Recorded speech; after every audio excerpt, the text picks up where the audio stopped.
मोहनजोदड़ो की नृत्य करती हुई लड़की की मूर्ति निम्न में से किससे बनी थी? जो मोहनजोदड़ो की नृत्य करती हुई लड़की, ये साथियों जो मूर्ति थी वो किससे बनी थी? तो ये कांसा से बनी थी। पहले का हम लोग क्या हो जाएगा? डी ऑप्शन बिल्कुल राइट ऑप्शन हो जाएगा। सभी को पता होगा तो छठ पर्व था, तो इसीलिए साथियों जो शाम वाली क्लास थी इसे मैं नहीं प्रोवाइड कर पाया था, लेकिन अब साथियों अच्छे से तैयारी करना है। आज सुबह 8 बजे आज लास्ट डे था छठ पर्व पूजा, उसके बाद समाप्त होने वाला। तो अब देखिए अपनी तैयारी में लग जाए दोस्त। ओके, क्वेश्चन नंबर सेकंड देखिए, छत्तीसगढ़ के सुआ लोक नृत्य करते हुए महिलाएं निम्नलिखित में से किस पक्षी की तरह अभिनय करती है? तो छत्तीसगढ़ के सुआ लोक नृत्य करते हुए महिलाएं जो किस पक्षी की तरह अभिनय करती है साथी? तो तोता की तरह करती है। यहां से डी ऑप्शन क्या हो जाएगा आपका? बिल्कुल राइट ऑप्शन हो जाएंगे। चलिए अगला सवाल देखते हैं। क्वेश्चन नंबर देखिए थर्ड, पहला भारतीय वाणिज्य बैंक ये किस वर्ष में स्थापित किया गया था जिसका पूर्ण स्वामित्व और प्रबंधन भारतीयों के पास था? तो साथी जो पहला भारतीय वाणिज्य बैंक था ये आपका 1911 में स्थापित किया गया था, जिसका पूर्ण स्वामित्व और प्रबंधन भारतीयों के पास था। इस तरह से बी ऑप्शन आपके क्या होने वाला? बिल्कुल राइट ऑप्शन हो जाएंगे। ओके, चलिए नेक्स्ट नंबर देखते हैं आपका। क्वेश्चन नंबर देखिए 4, मंदाकिनी नदी अलकनंदा नदी में ये किस पर मिलती है? तो साथी जो मंदाकिनी नदी है अलकनंदा नदी में, याद रखिएगा ये रुद्रप्रयाग पर मिलती है। यहाँ से बी ऑप्शन रुद्रप्रयाग आपका बिल्कुल राइट ऑप्शन होने वाला है। यदि साथी आपका एग्जाम 11 से लेकर 14 नवंबर के बीच में होने वाला है, तो देखिए आपको सबसे पहले बेस्ट आप लोग बहुत बहुत शुभकामनाएं, बहुत बधाइयां भी, इसलिए कि पेपर आपका बहुत अच्छा जाने वाला है। डेली सुबह बोल रहे हैं क्योंकि देखिए लास्ट दिनों के एसएससी एमटीएस जो कि 7वें सप्ताह एमटीएस का लास्ट दिन का एग्जाम होने वाला है, जो कि 4 दिन में आपका समाप्त होगा। तो पेपर भी बिल्कुल साथी बहुत ही अच्छा बनाएगा मन मुताबिक। देखिए first impression is the last impression, यानी फर्स्ट दिन का भी पेपर बहुत अच्छा आया था और लास्ट वीक का एग्जाम भी बहुत ही अच्छा जाने वाला सभी का। तो बस अपनी तैयारी साथी बहुत अच्छा रखिए, आप स्कोर काफी बेटर करने वाले अपने पेपर में। देखिए क्वेश्चन नंबर 5, भारत के निम्नलिखित में से किस राज्य में मानस जय मंडल आरक्षित क्षेत्र स्थित है? तो साथी किस राज्य में मानस जय मंडल आरक्षित क्षेत्र स्थित है? तो ये असम राज्य में स्थित है। यहां से डी ऑप्शन क्या हो जाएगा हम लोग का? बिल्कुल राइट ऑप्शन हो जाएंगे। चलिए नेक्स्ट नंबर देखते हैं। क्वेश्चन नंबर देखिए 6, निम्नलिखित में से किस वर्ष में हल्दी घाटी का युद्ध लड़ा गया था? तो साथ ही हल्दी घाटी का युद्ध किस वर्ष में लड़ा गया था? तो शायद ये 1576 में लड़ा गया था। बिल्कुल सदी डी ऑप्शन यहां से क्या होने वाला आपका? बिल्कुल राइट ऑप्शन हो जाएंगे। चलिए अगला सवाल देखते हैं। क्वेश्चन नंबर देखिए 7, 1947 में स्वतंत्र भारत की पहली कैबिनेट में शिक्षा विभाग की प्रभार किसके पास थी? तो साथी जो 1947 में स्वतंत्र भारत की पहली कैबिनेट जो में शिक्षा विभाग की प्रभार थी वो मौलाना अबुल कलाम आजाद जी के पास थी।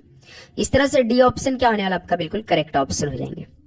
चलिए अगला सवाल देखते हैं। क्वेश्चन नंबर देखिए साथी 8, निम्नलिखित में से कौन सा कारक इबोला रोग का कारण बनता है? तो साथी इस समय देखिए विटामिन या रोग से संबंधित साइंस से सवाल पूछ दे रहा है एमटीएस। तो कौन सा कारक इबोला रोग का कारण बनता है इनमें से? तो सर जी विषाणु बनता है। यहां से सी ऑप्शन क्या होने वाला आपका? बिल्कुल राइट ऑप्शन हो जाएंगे। चलिए अगला सवाल देखते हैं। क्वेश्चन नंबर देखिए 9, अमीर खुसरो एक शाही कवि थे और निम्नलिखित में से सूफी संत के शिष्य भी थे। तो अमीर खुसरो एक शाही कवि थे और सूफी संत के शिष्य थे, यानी सर जी ये सैयद मोहम्मद निजामुद्दीन औलिया के थे। बी ऑप्शन क्या होने वाला है यहाँ से आपका? बिल्कुल करेक्ट ऑप्शन हो जाएंगे। चलिए अगला सवाल देखते हैं। क्वेश्चन नंबर देखिए 10, भारत के किस राज्य में सियांग नदी महोत्सव मनाया जाता है? तो साथ ही भारत के किस राज्य में सियांग नदी महोत्सव मनाया जाता है? तो याद रखिए दोस्त अरुणाचल प्रदेश में मनाया जाता है। यहां से बी ऑप्शन आपका क्या होने वाला है? बिल्कुल करेक्ट ऑप्शन हो जाएंगे। चलिए अगला सवाल देखते हैं। क्वेश्चन नंबर देखिए 11, निम्नलिखित में से किस नदी किनारे प्राचीन शहर मदुरै पांड्य साम्राज्य की राजधानी मौजूद है? तो साथ ही किस नदी किनारे प्राचीन शहर मदुरै पांड्य साम्राज्य की राजधानी मौजूद है? याद रखिए दोस्तों ये वैगई है। यहां से डी ऑप्शन क्या होने वाला आपका? बिल्कुल करेक्ट ऑप्शन हो जाएंगे। ओके चलिए अगला सवाल देखते हैं। क्वेश्चन नंबर देखिए 12, निम्नलिखित में से कौन सा शहर यीशु मसीह के पुनरुत्थान में विश्वास के रूप में मनाया जाता है? तो साथ ही कौन सा त्योहार यीशु जो मसीह थे इनके पुनरुत्थान में विश्वास के रूप में मनाया जाता है? तो साथ ही ईस्टर से भाई सवाल पूछ दिया था एक दिन पेपर में सवाल। तो यहां से सी ऑप्शन क्या आ जाएगा आपका? बिल्कुल करेक्ट ऑप्शन हो जाएंगे। चलिए अगला सवाल देखते हैं। क्वेश्चन नंबर देखिए 13, भारतीय दंड संहिता की किस धारा के तहत दृश्य तिक्तता एक अपराध है? तो साथ ही भारतीय दंड संहिता की जो किस धारा के तहत दृश्य रतिकता एक अपराध है? तो वो साथी आपका धारा 354C है भाई। धारा 354C है मेरे भाई। इस तरह से डी ऑप्शन यहाँ से आपका बिल्कुल करेक्ट ऑप्शन होने वाला है। ओके, चलिए अगला सवाल देखते हैं। क्वेश्चन नंबर देखिए साथी आपका 14। हिमालय पर्वत की सबसे उत्तरी श्रेणी क्या कहलाती है? तो हिमालय पर्वत की सबसे उत्तरी श्रेणी वो क्या कहलाती है? तो साथी बृहत हिमालय कहलाती है। डी ऑप्शन यहाँ से क्या हो जाएगा आपका बिल्कुल राइट ऑप्शन हो जाएंगे। ओके, चलिए अगला सवाल देखते हैं। क्वेश्चन नंबर देखिए 15। संविधान सभा को अस्थायी संसद के रूप में किस वर्ष परिवर्तित किया गया था? तो संविधान सभा को अस्थायी संसद के रूप में किस वर्ष परिवर्तित किया गया था? तो साथी 1950 में परिवर्तित किया गया था। डी ऑप्शन क्या हो जाएगा बिल्कुल राइट ऑप्शन हो जाएंगे। चलिए अगला सवाल देखते हैं। क्वेश्चन नंबर देखिए 16। मेघालय का लोकप्रिय फसल त्योहार निम्नलिखित में से कौन सा है? तो साथी मेघालय का लोकप्रिय फसल त्योहार कौन सा है? तो वांगला है। तो सी ऑप्शन क्या हो जाएगा यहाँ से आपका बिल्कुल राइट ऑप्शन हो जाएंगे। चलिए अगला सवाल देखते हैं। क्वेश्चन नंबर देखिए 17। मंगड़ियार और लंगास किस राज्य के लोक संगीतकार हैं? तो साथी मंगड़ियार और लंगास ये किस राज्य के लोक संगीतकार हैं बताइए? तो याद रखिए राजस्थान राज्य के हैं। डी ऑप्शन बिल्कुल आपका राइट ऑप्शन होने वाला है। तो उम्मीद करूंगा दोस्तों आपको हर एक क्वेश्चन काफी अच्छे से समझ रहे होंगे और आप काफी अच्छे से याद भी करोगे। देखिए अब 8 तारीख है, 8, 9, 10, 11 2 दिन के बाद आपका एग्जाम होने वाला है भाई। तो बस यहाँ से 2 दिन में अच्छे से तैयारी कीजिए और एग्जाम देने जाए आप बहुत ही अच्छी तरीके से। क्वेश्चन नंबर 18 देखिए। निम्नलिखित में से किसे 1955 से पहले इंपीरियल बैंक ऑफ के नाम से जाना जाता था? इंपीरियल बैंक ऑफ इंडिया के नाम से किसे जाना जाता था? ये सवाल रहा होगा आपका। तो सर ये भारतीय स्टेट बैंक को, भारतीय स्टेट बैंक जो आपका आरबीआई के साथ है, रिजर्व बैंक ऑफ इंडिया है। तो इस तरह से बी ऑप्शन क्या होने वाला बिल्कुल राइट ऑप्शन हो जाएंगे। चलिए नेक्स्ट नंबर देखते हैं। क्वेश्चन नंबर देखिए 19। भारतीय संविधान के किस अनुच्छेद के अनुसार राष्ट्रपति मृत्युदंड को क्षमा कर सकता है? तो भारतीय संविधान के किस अनुच्छेद के अनुसार राष्ट्रपति मृत्युदंड को क्षमा कर सकता है?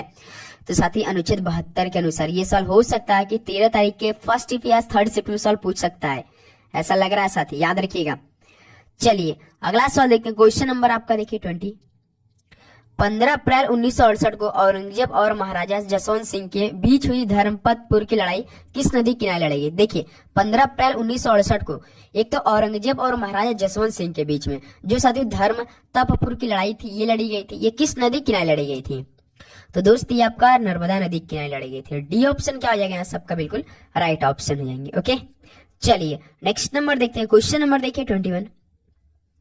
जटिल खाद्य पदार्थ किसकी सहायता से सरल पदार्थों में टूट जाते हैं? जो या साथी आपका जटिल खाद्य पदार्थ है किसकी सहायता से सरल पदार्थों में टूट जाते हैं? तो याद रखिए एंजाइम में ये टूट जाता है। डी ऑप्शन क्या हो जाएगा यहाँ सबका बिल्कुल राइट ऑप्शन हो जाएंगे। चलिए अगला सवाल देखते हैं। क्वेश्चन नंबर देखिए आपका 22 क्या दिया है? वर्ष 2010 में यूनेस्को की विरासत नृत्य में से कौन सा नृत्य रूप शामिल किया गया है? तो साथी वर्ष 2010 में जो यूनेस्को की विरासत नृत्य में एक नृत्य रूप शामिल किया गया था वो छऊ नृत्य को शामिल किया गया था।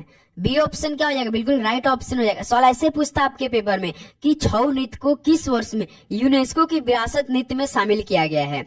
तो साथी 2010 में शामिल किया गया है, याद रखिएगा आप लोग। चलिए अगला सवाल देखते हैं। क्वेश्चन नंबर आपका 23। निम्नलिखित में से किस राजवंश के शासक गौतमी पुत्र सातकर्णी थे? तो किस राजवंश के शासक गौतमी पुत्र सातकर्णी थे? तो साथी सातवाहन के थे। डी ऑप्शन आपका बिल्कुल राइट ऑप्शन होने वाला है। और साथी आप हमें इतना बता दीजिए, क्लियर कर दीजिए कि आपका किस डेट में एग्जाम है। आपका साथी या तो 11 को होगा या 12 को या 13 या आपका 14, इन 12 शिफ्टों में आपका एग्जाम समाप्त होने वाला है। और ये लास्ट दिनों का और लास्ट सप्ताह का भी एमटीएस का एग्जाम होने वाला है। तो देखिए आपका पेपर तो बहुत ही अच्छा जाने वाला है, क्योंकि देखिए लास्ट के दिनों में कभी भी एसएससी आप कोई भी पेपर उठाइए या सीजीएल सीएचएसएल आपका यहाँ तक स्टेनो या सिलेक्शन पोस्ट जो आपका एग्जाम उसको उठाइए और देखिए, या तो सीपीओ का भाई इस दिन आपका एग्जाम जो कंप्लीट हुआ लास्ट दिन में बहुत अच्छा पेपर होना है। तो जिनका एग्जाम हुआ भाई थोड़ा सा आपको लग रहा है कि मेरी जीके इंग्लिश में थोड़ा सा कमजोरी बता रहा है, आप इसको अच्छा करना चाहे तो प्रीवियस ईयर के सवाल कर ले जाइए, तो मॉक टेस्ट लगा लीजिए। मैथ रीजनिंग आपको टेंशन नहीं लेना है, बेसिक क्लियर है तो आपको कोई भी दिक्कत नहीं आएगी, ये बात याद रखिएगा साथी। बस आपको थोड़ा सा लग रहा है कि थोड़ा सा कमी बता रही है तो जीके इंग्लिश प्रीवियस सवाल का कंप्लीट एक बार नजर में देख लीजिए। ओके बिल्कुल। देखिए क्वेश्चन नंबर 24। भारत के जनसांख्यिकीय इतिहास में किस वर्ष को the year of the great divide के रूप में जाना जाता है? तो साथी जो भारत के जनसांख्यिकीय इतिहास में the year of the great divide के रूप में जाना जाता है वो कौन सा ईयर जाना जाता है? तो 1921 साथी। डी ऑप्शन बिल्कुल आपका राइट ऑप्शन हो जाएंगे। चलिए अगला सवाल देखते हैं। क्वेश्चन नंबर देखिए 25। निम्नलिखित में से कौन सा ऊतक जीव शरीर में एक सुरक्षात्मक ऊतक है? तो कौन सा ऊतक जीव शरीर में एक सुरक्षात्मक ऊतक है? तो साथ ही उपकला ऊतक है। तो सी ऑप्शन क्या हो जाएगा आपका? बिल्कुल राइट ऑप्शन हो जाएंगे। चलिए अगला सवाल देखते हैं। क्वेश्चन नंबर आपका 26 क्या दिया है? बाईचुंग भूटिया के नाम से एक फुटबॉल स्टेडियम ये किस राज्य में उनके जन्म स्थान के पास बनाया गया है?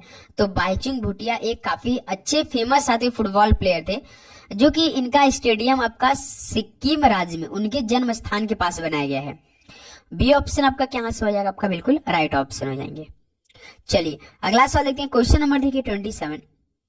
टेबल टेनिस ने किस वर्ष में ओलंपिक में शुरुआत की? जो आपका टेबल टेनिस खेल होता है ये साथियों किस वर्ष में ओलंपिक में शुरुआत कर लिया था? तो 1988 में शुरुआत की थी। यहां से डी ऑप्शन आपका क्या होने वाला है? बिल्कुल राइट ऑप्शन हो जाएंगे। चलिए अगला सवाल देखते हैं। क्वेश्चन नंबर आपका 28। बुद्ध काल में वज्जी महाजनपद की राजधानी क्या थी? बताइए, बुद्ध काल में वज्जी महाजनपद की राजधानी क्या थी? तो मेरे भाई वैशाली थी ना। तो डी ऑप्शन क्या आ जाएगा? सबका बिल्कुल करेक्ट ऑप्शन हो जाएंगे। चलिए अगला सवाल देखते हैं। क्वेश्चन नंबर देखिए 29। पुंग लबसोल का त्योहार मुख्य रूप से किस राज्य में मनाया जाता है? भाई नाम देखिए, पुंग लबसोल का त्योहार मुख्य रूप से किस राज्य में मनाया जाता है? यदि आप एमटीएस की तैयारी कर रहे हो, अभी तैयारी कर रहे हो, ये सवाल नहीं पढ़े होंगे भाई पहली बार, और आपके पेपर में भी वैसे ही सवाल आ जाते हैं भाई नाम ही नहीं, कोई तो ऐसे होते कि नाम ही नहीं सुन रहे थे, ये कहाँ सवाल आ गया, ये किस तरह किस टॉपिक से सवाल उठा दिए। तो इसलिए सर थोड़ा सा आप देखिए, एग्जाम लास्ट है तो उसी प्रकार हमें तैयारी भी करना है। तो आप लोग चैनल पर नए तो सर नोटिफिकेशन आने गए, क्योंकि हमने आपसे कहा था सुबह एक तो क्लास मिलेगी और शाम को, इसमें छठ पर्व की वजह से 2 दिन दोपहर जो शाम को क्लास है वो नहीं मिल पाई, लेकिन अब डेली आपको एक तो सुबह 8 बजे और शाम को 6 बजे मिलेगी। ओके, क्वेश्चन नंबर 30 देखिए। लोक नृत्य क्रीड़ा निम्नलिखित में से किस राज्य से संबंधित है? लोक नृत्य क्रीड़ा ये किस राज्य से संबंधित है? ये एमपी संबंधित, मध्य प्रदेश से। बी ऑप्शन आपका बिल्कुल करेक्ट ऑप्शन हो जाएंगे। चलिए अगला सवाल देखते हैं। क्वेश्चन नंबर 31 देखिए। निम्नलिखित में से किस वर्ष में पारिवारिक न्यायालय अधिनियम लागू किया गया था? तो किस वर्ष में पारिवारिक न्यायालय अधिनियम लागू किया गया था? तो साथी ये 1984 में लागू किया गया था। यहां से बी ऑप्शन क्या होने वाला है? आपका बिल्कुल करेक्ट ऑप्शन हो जाएंगे। चलिए अगला सवाल देखते हैं। क्वेश्चन नंबर आपका देखिए साथी 32। निम्नलिखित में से कौन कर्नाटक की पूर्व की ओर बहने वाली नदी है? तो कर्नाटक की पूर्व की ओर बहने वाली नदी कौन है इनमें से? तो साथी मांडवी नदी। यहां से सी ऑप्शन क्या होने वाला है? बिल्कुल आपका करेक्ट ऑप्शन हो जाएंगे। ओके, चलिए अगला सवाल देखते हैं। क्वेश्चन नंबर आपका 33 देखिए।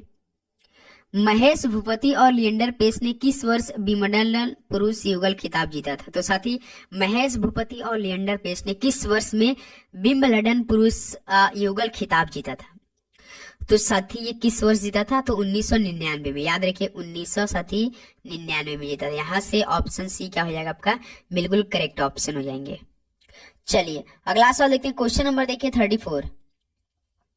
भारत के संविधान की 6वीं अनुसूची में निम्नलिखित में से कौन सा राज्य शामिल है? बताइए, भारत के संविधान की 6वीं अनुसूची, इसमें से कौन सा राज्य शामिल है? तो मेरे भाई ये मिजोरम राज्य इसमें शामिल है। यहाँ से ए ऑप्शन क्या होने वाला आपका? बिल्कुल